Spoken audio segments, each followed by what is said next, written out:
Hola estimados, hoy les hablaremos sobre las series de tiempo y proyección. ¿Qué son las series de tiempo? Las series de tiempo es un grupo de datos registrados durante un periodo semanal, trimestral o anual. Algunos ejemplos de las series que tenemos son las ventas de Microsoft Corporation por trimestre desde 1985, la producción anual de ácido sulfúrico desde 1970, la inscripción anual en el verano en la University of Missouri, el número promedio de empleados cada año desde 1991 en Home Depot. ¿Qué quiere decir esto? Una serie de tiempo es donde la mayoría de las empresas se basan en datos históricos en el cual les permite ver reflejado cómo ha ido creciendo cada año su empresa. Tenemos los componentes de una serie de tiempo. Hay 4 componentes. Como número 1 tenemos el componente de tendencia secular. Esta es la dirección uniforme de una serie de datos de largo plazo. En el siguiente ejemplo tenemos una muestra de una tendencia secular. En Home Depot se fundó en 1978 y es el segundo minorista más grande de Estados Unidos. O sea que Walmart es el más grande. En la siguiente gráfica se muestra el número de empleados en Home Depot. Puede observar que ese número aumentó con rapidez en los últimos 12 años. En 1993 había poco más de 50,000 empleados y para el 2005 el número aumentó a más de 340,000 empleados. Como podemos ver en la gráfica, lo tenemos anualmente por año y ustedes pueden observar la línea en donde cada año va aumentando el número de empleados. ¿Esto qué quiere decir? Que la empresa ha obtenido más ventas y por ende necesita más empleados en la empresa. Como componente también tenemos la variación cíclica. ¿Cuál es la variación cíclica? Es una serie de tiempos durante periodos mayores de un año. Esto quiere decir que son periodos mayores de largo plazo. En la tabla 16.1 se presentan las unidades anuales de baterías vendidas por National Battery Retailers desde 1984 hasta 2004. Se resalta el ciclo natural del negocio. Los periodos son de recuperación, seguidos por prosperidad, luego recesión y por último el ciclo descendiente con depresión. En esta gráfica podemos ver los puntos que hablamos. En 1985 a 1986 aproximadamente hubo la prosperidad, donde cayó en depresión. En el año de 1992 aproximadamente ya la recesión se obtuvo en 1993 y la recuperación se hizo prácticamente en 1994. Por último tenemos la tendencia secular de largo plazo, que esta se realizó en el año de 2000. Como siguiente componente tenemos la variación estacional, patrones de cambio en una serie de tiempo en un año. Estos patrones tienden a repetirse cada año. Casi todos los negocios suelen tener patrones estacionales recurrentes.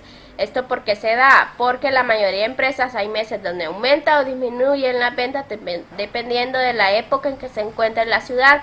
Tenemos un ejemplo. La ropa para caballeros y niños tienen ventas muy elevadas justo antes de Navidad y relativamente bajas después de Navidad y durante el verano. Tenemos la variación irregular. Muchos analistas prefieren subdividir la variación irregular en variaciones episódicas y residuales. Las fluctuaciones episódicas son impredecibles, pero es posible identificarlas como el impacto inicial de una huelga importante o de una guerra en la economía, pero una huelga o una guerra no se pueden predecir. Ahora que conocemos los componentes de una serie de tiempos, procederemos con el promedio móvil. Un promedio móvil es útil para suavizar una serie de tiempo y apreciar su tendencia. Además, es el método básico para medir la fluctuación estacional, que se describe más adelante en el capítulo, en contraste con el método de mínimos cuadrados que expresa la tendencia en términos de una ecuación matemática, que es y' igual a A más bt.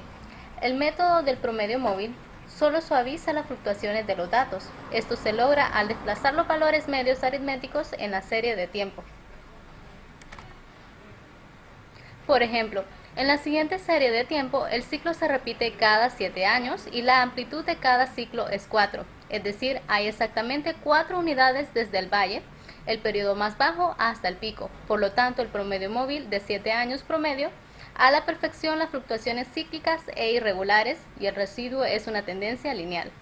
El primer paso para calcular el promedio móvil de 7 años es determinar los totales móviles de 7 años, las ventas totales de los primeros 7 años, desde 1981 a 1987 inclusive. Son 22 millones determinadas por 1 más 2 más 3 más 4 más 5 más 4 más 3. Por ejemplo, lo podemos ver en la ilustración. Ahora procederemos con promedio móvil ponderado. Un promedio móvil se utiliza la misma ponderación cada observación. Por ejemplo, el total móvil de 3 años se divide entre el valor de 3 para producir el promedio móvil. En otras palabras, en este caso, cada valor de datos tiene una ponderación de 1/3. Tendencia lineal. La tendencia a largo plazo de muchas series de negocios, como ventas, exportaciones y producción, con frecuencia se aproxima a una recta. En este caso, la ecuación para describir este crecimiento es: ecuación de tendencia lineal es igual a y igual a A más B por T, donde y', que se lee y testada, es el valor proyectado de la variable y para un valor seleccionado de t. A es la intersección con el eje y, es el valor estimado de y cuando t es igual a 0.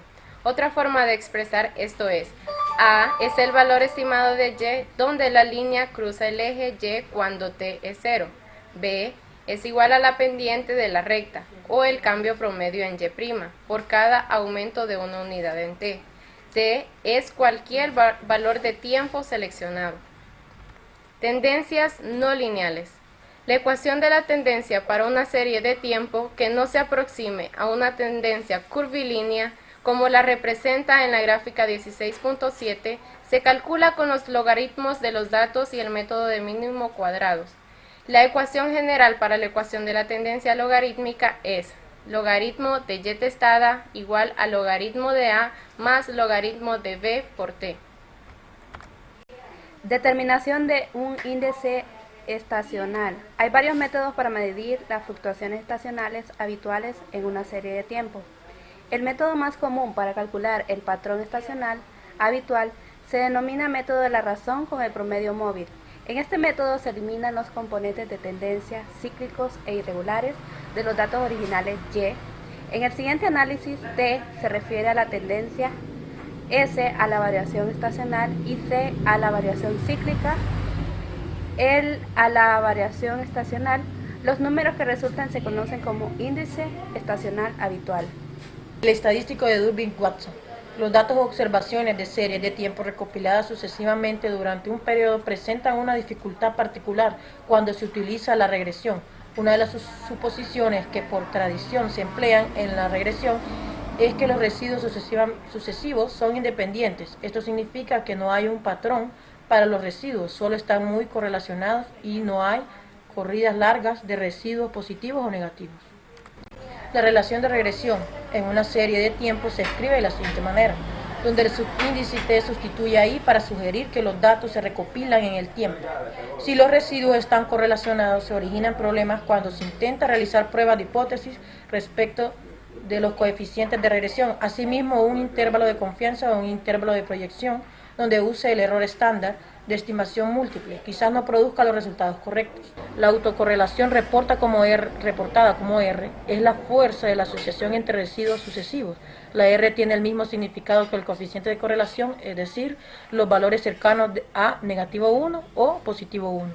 Indican una asociación fuerte y los valores cercanos a 0 que no hay asociación. En lugar de realizar de manera directa una prueba de hipótesis, en R se emplea el estadístico de Durbin-Watson. El estadístico de Durbin-Watson, identificado con la letra D, se calcula primero al determinar los residuos por cada observación, es decir, E sub t igual a Y sub t menos Y' sub t.